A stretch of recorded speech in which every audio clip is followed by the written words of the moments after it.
Gravette State Senator Jim Hendren had a close call last night after fireworks catch his truck on fire and singed his house. 5 News reporter Nick Camper live with Hendren's warning to others tonight. Nick?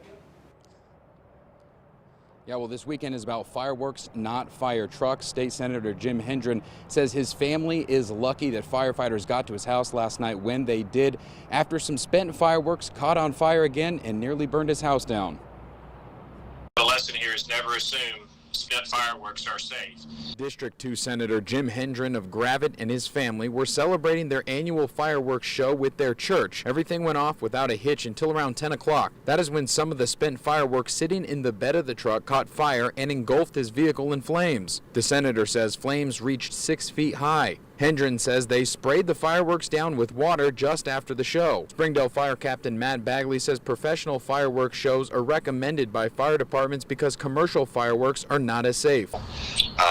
They are getting better, but still it's just an unpredictable game to begin with. After last night's incident, Hendren agrees. Professional fireworks shows are probably the safest for everybody.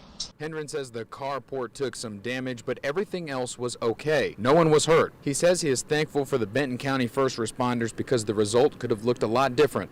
Without the first responders and the incredible response by our fire departments and our Benton County Sheriff's Office, our house would be gone.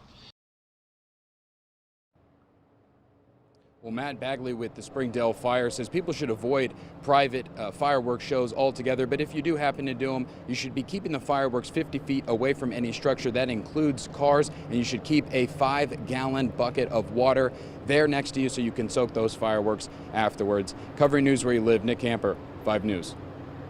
All right, Nick, thanks. You can view this story and receive updates about any breaking news stories as they happen by downloading our 5 News smartphone app.